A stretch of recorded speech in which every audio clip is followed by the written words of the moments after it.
US markets hit record highs even as the US consumer lacks confidence. RBI's growth-inducing moves yet to have any impact, and why investors have fallen in love with Microsoft again. This is Vinay Uttam, your resident stock doctor, and welcome to a brand new episode of the Stock Doctor podcast. Well, it's been a while, isn't it? It's been nearly 2 weeks. I think this is it's a full 2 weeks since the show was last on. So first of all, I'd like to start the show by apologizing for the abrupt pause.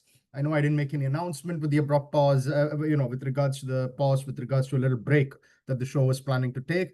Some urgent personal matters had to be resolved and sorted. So I was in absolutely no position to kind of be able to record the show during these last 2 weeks. But anyway, everything's sorted, everything's good, and hopefully normalcy has been restored when it comes to the show schedule, and we can be back on a week-by-week basis again. I was just looking into it. It was like a 31, 32-week streak that this is broken with this abrupt pause, and I really do want to sincerely apologize for the lack of warning or for the lack of notification regarding this. So, but anyway, we are back.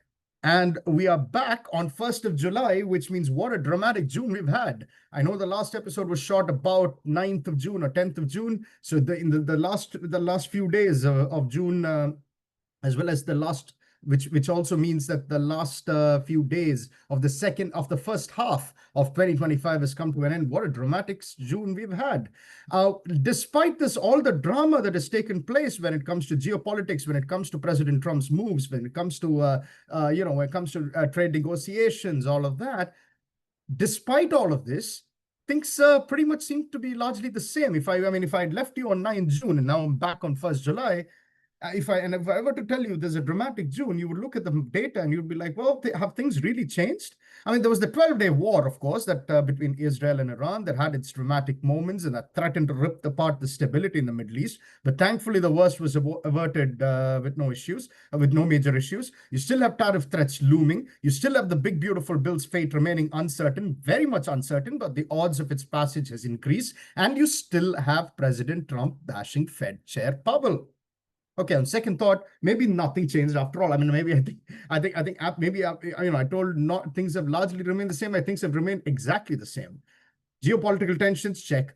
The tax bill, deregulation bill debate around that, check. Previously, it was the House. Now it's with the Senate. Tariff threats continue to be, there. Apparently, letters are going to be sent in about 8 days to countries that have failed to reach a deal. All of that. So, okay, that's the same. And then you have President Trump calling all sorts of colorful adjectives to Jerome Powell, Fed Chair Jerome Powell. So largely, if I'd left you on 9th June and back 1st July, when it comes to US markets, things remain status quo. That's what the markets would also want you to believe, as the S&P 500 just keep marching on and on and on. And it actually ended last week on record high. In fact, it actually ended June. It had one of the best quarters in recent memory. And April 2nd, when things had looked pretty remote, pretty murky, and pretty bad, they seem to be a thing of the past. So clearly, markets seem to think that absolutely nothing has changed, no matter what developments are taking place across the world. As far as last week goes, once the dust had settled, it was yet another hugely positive week for the markets. Dow surged 3.8%. S&P 500 surging 3.4% to a record high. It added more yesterday to giving it a further record high. And the tech-heavy NASDAQ jumping 4.3%. NASDAQ is about 15.3 to 16% up. So, in the last 3 months, it's been an absolute blockbuster rally as the Mag 7 have come, or rather, should I say, the Sensational 6. Okay, maybe the Fabulous 5, because I got to put Apple and Tesla out of the picture. The Fab 5 making an absolutely sensational comeback. Nvidia has surged 18%. Microsoft surging 18%. You have guys like, Nvidia surging 18, Microsoft surging 18, Meta hitting record high yesterday. That surge about 21%. So the big tech is firmly back, is all I got to say. So now, while I say things have largely remained things have largely remained the same, there is still a lot to take you through, guys. So lots to talk about. As such, without any further delay, let me introduce you to the first segment, Doctor's Weekly Snapshot, and discuss the key developments that took place in the US markets, especially in the week gone by. Now, two central themes have dominated. As far as I'm concerned, two central themes dominated the week for the US markets. And number one was the state of the US consumer. And this number two was the state of the big, beautiful tax bill that is considered to be the central piece of President Trump's legislation, at least for 2025. So I'm going to start with the big, beautiful tax bill. I'm going to talk to you guys through about the status first, because, and then we'll finish the segment with the state of the US consumer. Now, the bill, the big, beautiful tax bill, is for all intent and purpose, it's big. I don't know about the beautiful part. It's certainly big because it's 940 pages long. Advanced, the good news was it advanced through a narrow procedural vote of 51-49 at the Senate over the weekend, which also at the same time, the good news was the bill passed, but at the same time, it also highlights the deep divisions within the grand old party or within the Republican Party.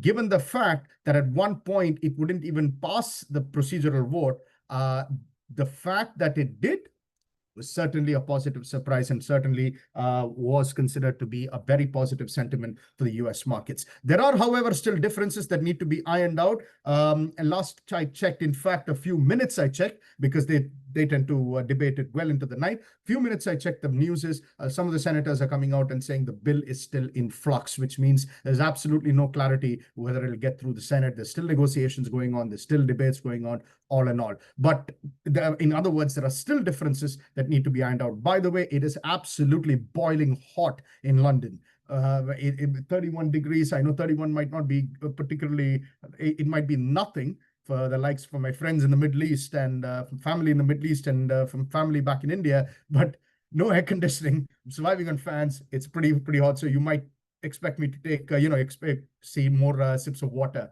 as we talk through.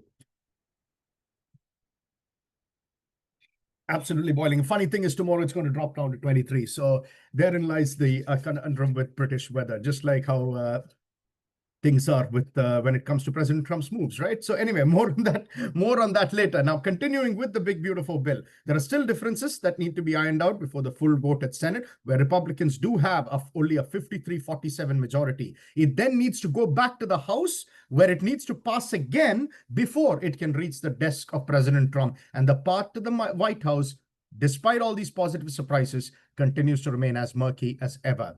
Just to recap, about the key features of the bill. The legislation would make permanent the tax cuts from President Trump's 2017 tax law, which are set to expire, and also introduce additional tax reductions, such as no tax on tips and so on and so forth, which were campaign promises made by President Trump. It also aims to boost funding for defense and border security while reducing spend on Medicaid and food aid.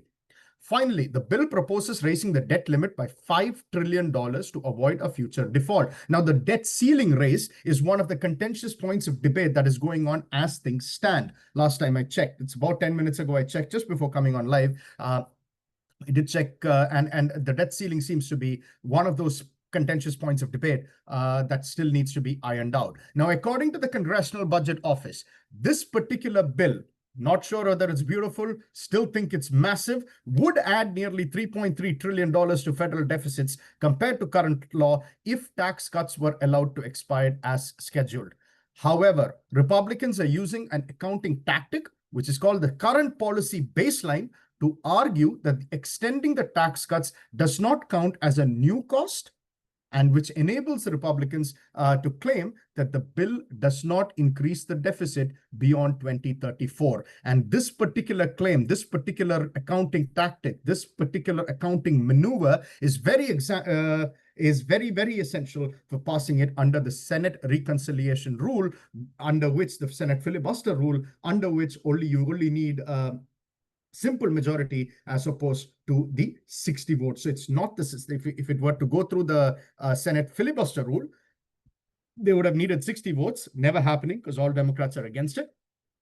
But because they're going through these reconciliation rules using this accounting tactic, they only need a simple majority, which means they can even afford to lose 2 Republicans, and yet the bill gets passed as well. In fact, 3, because if it's a tie, it's Vice President J.D. Vance would break the tie. So Democrats used to face the problem with Biden was when Democrats had control of the Congress. Now it's Republicans' turn to use the reconciliation. Now, here's the problem, though.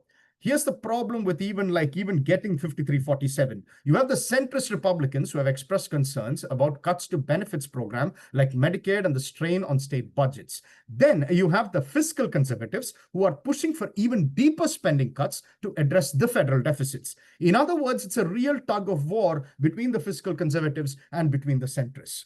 At the same time, any changes the Senate makes will have to be approved by the House, as I mentioned earlier, which actually passed the initial version of the bill by, get this, one vote.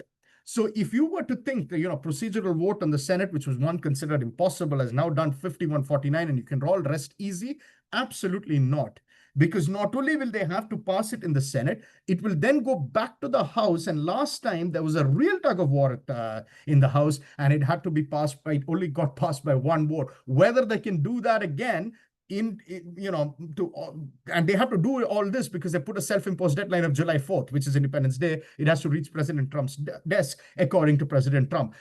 Whether that happens in the next 72 hours, whether they can pull this miracle off, remains to be seen. So while the prospects of the big, beautiful bill have certainly improved, there's still a lot of obstacles that need to be addressed. And markets would certainly react negatively, 100%, I'm certain of it, given that this is the one major legislation that they expected to pass when President Trump got elected on the 5th of November.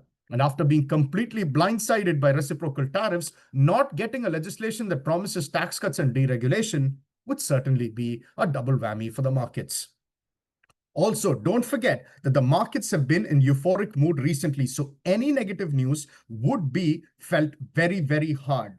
This brings me to the other conundrum that is facing investors and why this has got to be one of the most hated bull rallies in recent history. People hate buying, but they can't stop buying because there's a lot of momentum. The chance of, there's FOMO, there's momentum, it's all happening. And yet at the same time, people are like, no, I don't want to buy it. I don't want to buy it because it just doesn't feel right. And this is because the state of the US consumer still remains negative and stocks are still surging. So now your brain's completely in a mush. It's in a pickle because you're exactly wondering what on earth is going on. Stock market's going up.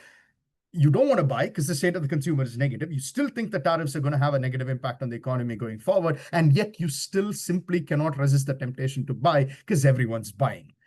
Behavioral finance at its best, ladies and gentlemen. And that's why it's got to be one of the most hated bull rallies market rallies in recent time. Now, last week, we got the final consumer confidence indicator for June, which showed that consumer confidence index fell to 93 in June, down from 98.4 in May. This is a pretty significant decline. And it was also a significant surprise to analysts who had actually expected this consumer confidence index to increase to 99.5. So they were expecting a 1.5 point increase. Instead, what they got was a 5.4 decrease. So clearly, it's a pretty bad figure. Now, the decline signals growing consumer nervousness, particularly about tariffs and the labor market.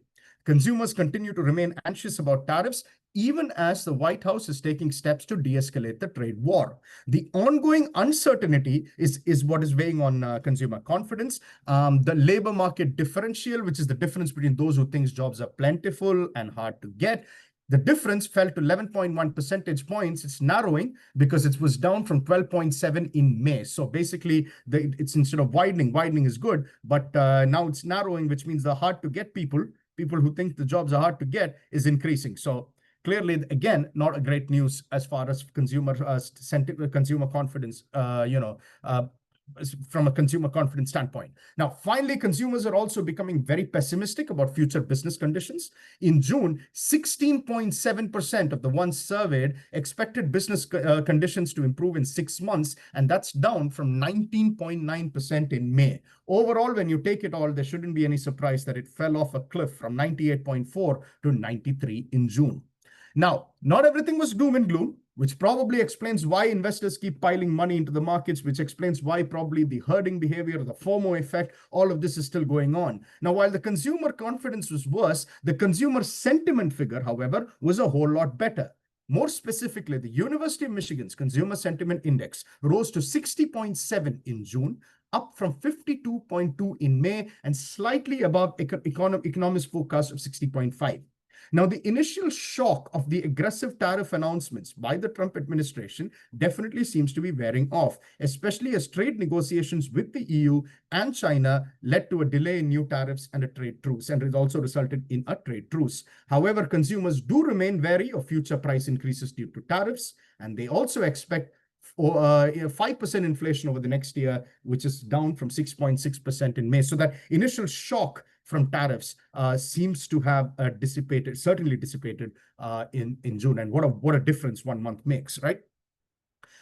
Now, you have the consumer confidence that's bad, consumer sentiment that's good, which means there's a clear lack of direction, right? There's a clear lack of direction. The lack of clear direction when it comes to the state of the consumer is certainly concerning. And this renewed worries on the labor market should probably be worrying the Fed. However, for now, Fed officials still seems to be focusing on the tariff picture and the potential for inflation to rear its ugly head once again.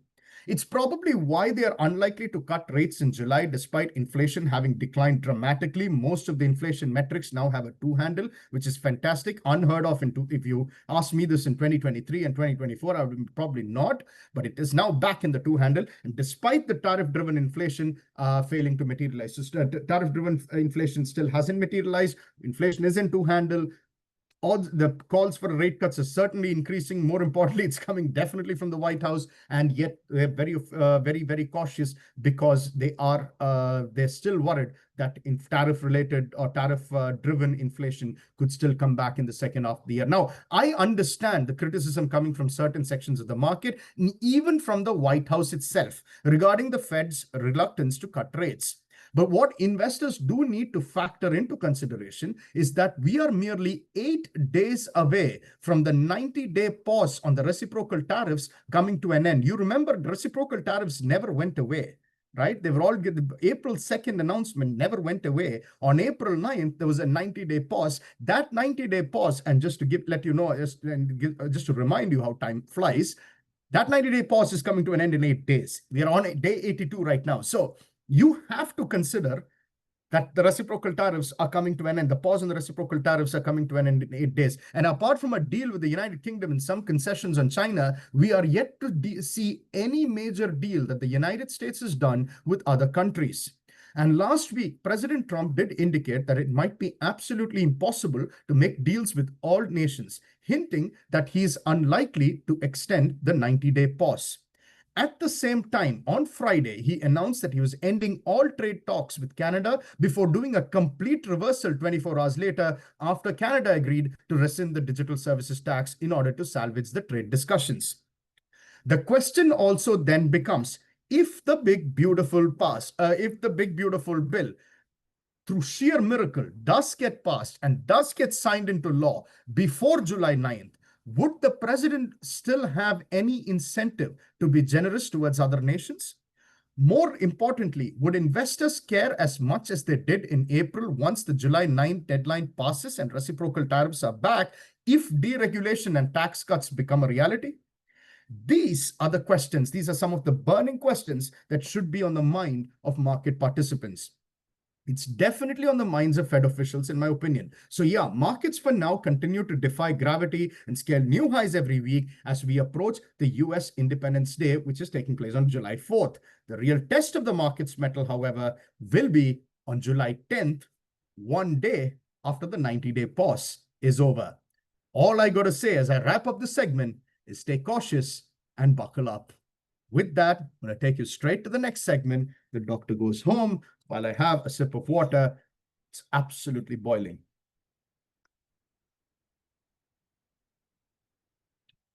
I've got 2 fans here, not doing any favor. Right, and I'm wearing as loose clothes as possible. Still not helping. Anyway, welcome to the Doctor Goes Home segment. We got some more updates on the state of the India-US trade and the trade talks in the week gone by, and that's the major theme that we got from the Indian markets. And like I said, as we are now 8 days away from the July 9th deadline, and if I'm being completely honest with you guys, even though I'm an India bull, still don't know whether India will escape from the 26% reciprocal tariffs after July 9th. It's been mixed messages from both sides. As per the latest updates, no major breakthrough has happened yet.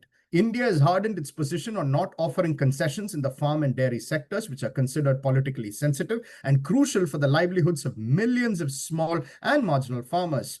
India has not opened its dairy sector in any previous free trade agreements and is also seeking duty concessions for its labor-intensive exports such as textiles, garments, gems and jewelry, leather, plastics, chemicals, shrimp, oilseeds, grapes, and bananas. The US, on the other hand, is pushing for duty concessions on agricultural and dairy products, industrial goods, electric vehicles, wines, petrochemical products, apples, tree nuts, and genetically modified crops. US negotiators are also seeking greater market access to address the trade imbalance between the two countries. Now, it's not all doom and gloom. Discussions are certainly advancing, as evidenced by the fact that the Indian delegation led by Rajesh Agarwal, Special Secretary in the Department of Commerce, has extended his stay in Washington as negotiations continue. The visit that was initially planned for 2 days has already been extended by 3 days and may also be prolonged further.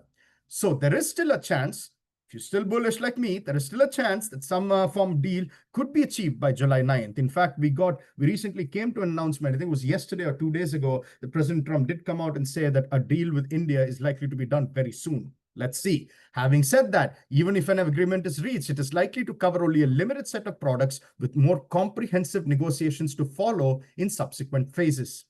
But for Indian investors and businesses, clinching a deal that would remove 26% reciprocal tariffs is absolutely vital. The markets are likely to choose to observe the space a lot more in the coming week.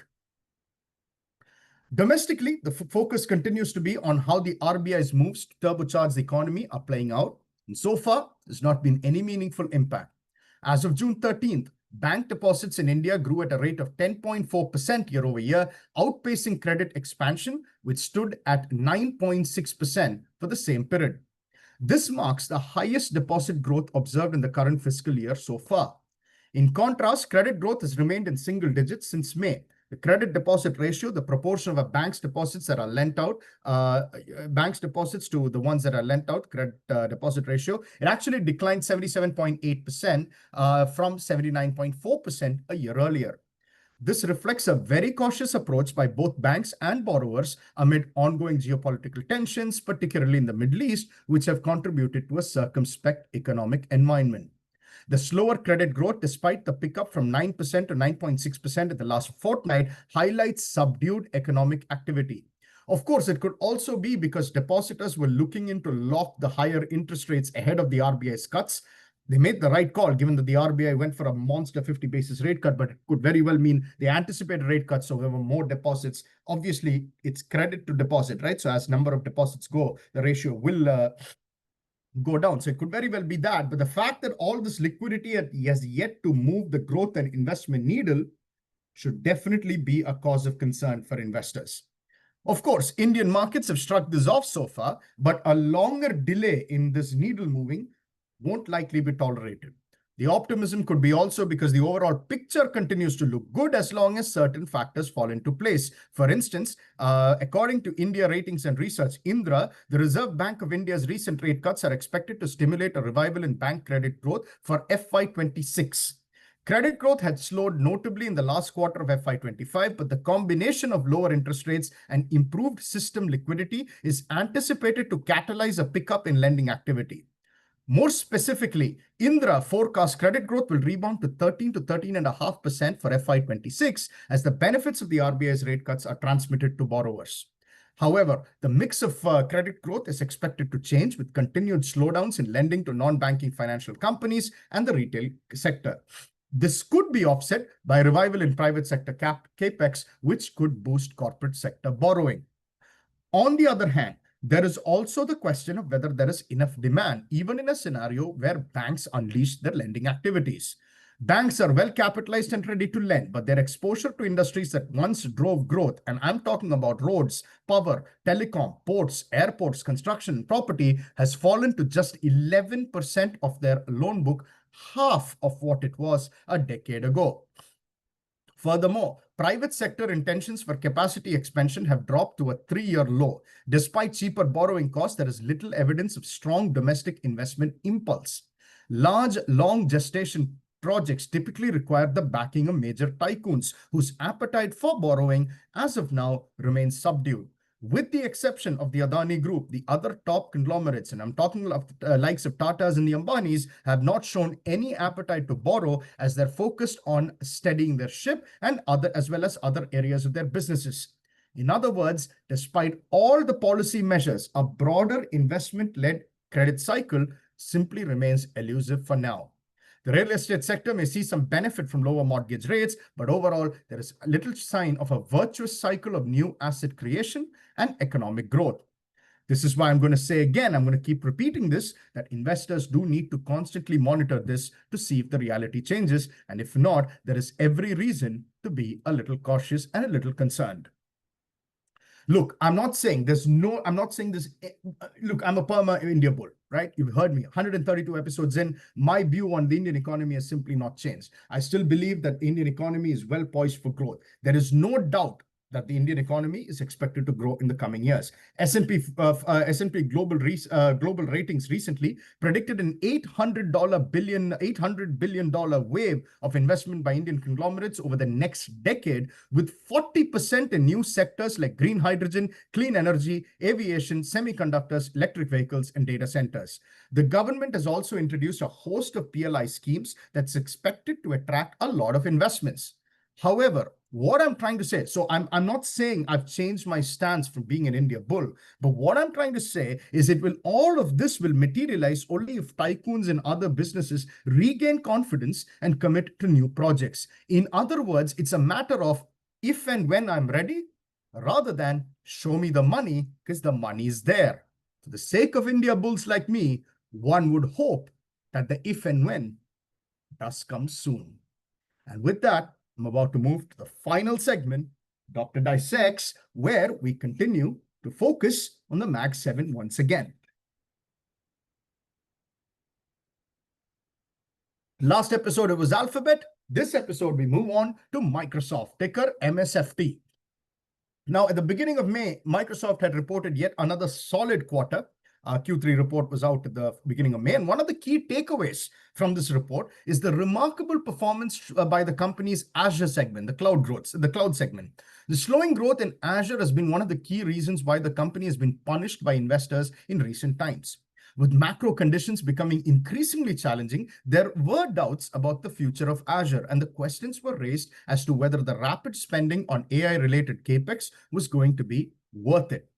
Azure answered both those questions emphatically in the most recently concluded quarter.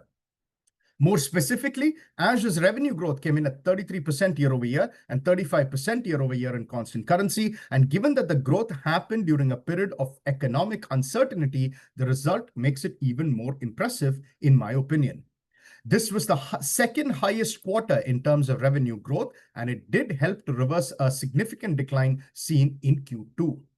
Furthermore, AI's contribution to Azure's growth certainly increased, coming in at 16 points, a significant jump from the 13-point contribution it made in the previous quarter. More importantly, with each passing quarter, AI services are making increasing contributions to Azure's growth, which should banish any doubts about whether the company is generating sufficient returns on its AI investments. In the previous earnings call, management has always complained about capacity constraints. In this quarter, we got some evidence that these constraints are beginning to clear up, as evidence from CFO Amy Hood's comment that the company brought capacity online faster than expected. Now, the ability of Microsoft to ease capacity constraints at a faster rate could explain why the company's capex investments for FY26 are projected to grow at a slower rate compared to FY25. In other words, the slowdown in capex spending appears to be a case of the company already being efficient and not a case of slowdown in demand. This was further reflected by the increasing rate of adoption of its AI-integrated analytics platform, Microsoft Fabric, which saw an 80% year-over-year growth in the number of paid customers in the third quarter. 38 million downloads of Microsoft Phi and a 4x jump in the total number of GitHub Copilot users, totaling over 15 million. Overall, it was a very strong performance by the company's intelligent cloud division, driven primarily by the stronger than expected growth in Azure. The company's AI products are being adopted widely, and AI's contribution towards Azure's growth continues to trend upward. With revenue growth of 34 to 35% projected in Q4, the claims of Azure's demise because of challenging macro conditions is proving to be greatly exaggerated. The second takeaway is that while the focus of investors ahead of Microsoft's Q3 print was mainly on Azure, investors shouldn't ignore the strong performance from the company's other segments, all of which exceeded estimates. Productivity and business segment, for instance, generated $29.9 billion in revenue, translating to a growth of 10% year over year, beat estimates of $29.65 billion. The personal computing segment generated $13.4 billion in revenues, comfortably exceeding estimates of $12.7 billion. I was particularly impressed by the company's search and news advertising business, which falls under the personal computing segment. The segment generated a revenue growth of 23% year over year in constant currency, the highest growth that the segment has achieved in the last 5 quarters. Moreover, similar to AI's contribution to Azure growth, the revenue growth of the search and news advertising business has been showing an upward trend and has progressed significantly from registering an 8% year-over-year growth in Q3 of FY24 to 23% in Q3 of this fiscal year. The strong growth of this segment further demonstrates how the company's investments in AI, which has led to products such as dynamic ad generation and ad studio, are paying off. Overall, while Azure was the primary focus of investors, investors shouldn't forget that Microsoft is more than just AI. The company's Q3 certainly proved this. I have a notebook. I have a pen. That only means one thing. We're going to talk about valuation. As I mentioned, Q3 revenues blew past analyst estimates with a margin of $1.62 billion. The revenue growth was also higher than the previous quarter. The company has beaten analyst estimates every quarter this year, and there is no indication to suggest that Q4 would be any different. However, I am assuming Q4 revenues to simply match the high end of the company's guidance, which would be $74.25 billion. So Microsoft is the stock I'm discussing. Q4 projected revenues, $74.25 billion. So 74.25 billion is what I'm projecting. Now, the COGS, cost of goods sold for Q4, are now projected to come in between 23.6 and 23.8 billion. I've assumed the higher end of the guidance, which would be 23.8. So COGS projected is 23.8 billion. Which would result in Q4 gross profit projected of 50.45 billion. Okay, 54.45 billion. Now, I've assumed Q4 operating expenses to be 18 billion, which is the lower end of the company's guidance. So 18 billion. And this is because the company has been successful in adopting a very disciplined approach towards expense management, and it's become very efficient. So when you project projected operating expenses are 18 billion, your Q4 operating profit projected would be 32.45 billion. Now, other income and expense are expected to be negative 1.2 billion. So negative 1.2 billion other income and expense. This would mean that Q4 pre-tax income, I'm going to show all the figures in 1 minute. Pre-tax income comes at 31.25 billion. Now, effective tax rate, 19%. And that means Q4 net income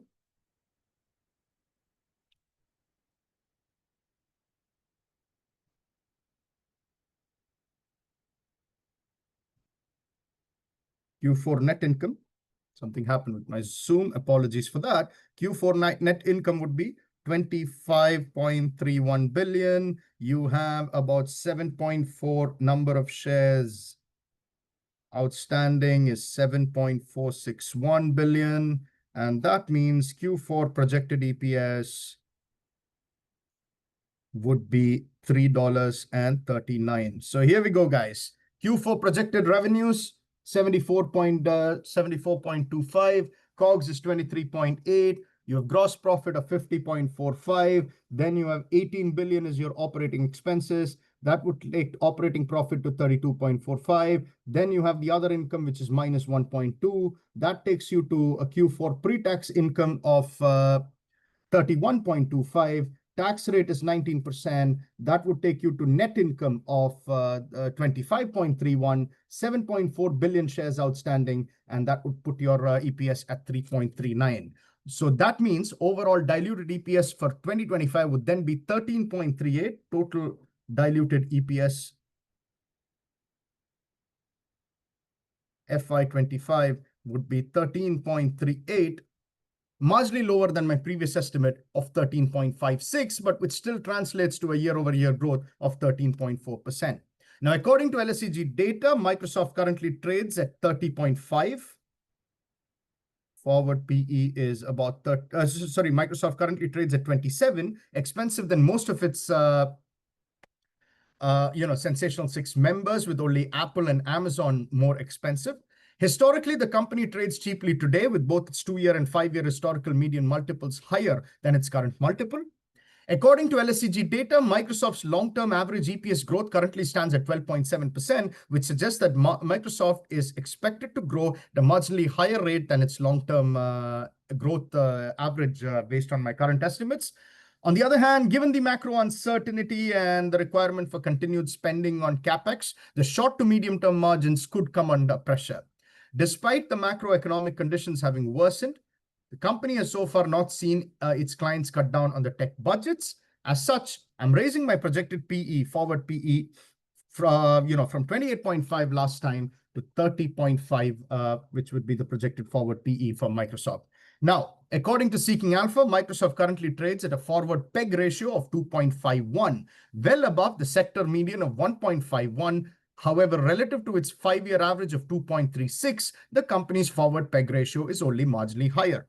Now, what I've done is I've taken all the 3 PEG ratios and computed the FY26 projected EPS for all 3 values, and then taken the average. The average projected FY26 becomes 15.4. Average projected FY26 EPS becomes 15.4. So 30.5 multiplied by 15.4, you get a price target of 470, which shows that Microsoft is about 5.6% overvalued at current levels. So about 6% overvalued at current levels. However, Microsoft's momentum, according to Seeking Alpha momentum scale, currently stands at a healthy B+. As such, what I'm going to do is, despite the marginal overvaluation, I'm going to maintain my same rating as last time, which is a hold. So price target. Also, the updated price target is higher from my previous price target of 433. So price target is 470, and I have a hold rating on Microsoft, the tech giant. So bottom line, it was an absolute blockbuster from Microsoft, in my opinion, with a comfortable beat on both the top and bottom line estimates. Azure came back with a bang, registering a very strong growth. The contribution of AI services towards this growth continued its upward trend, justifying the company's CapEx spend.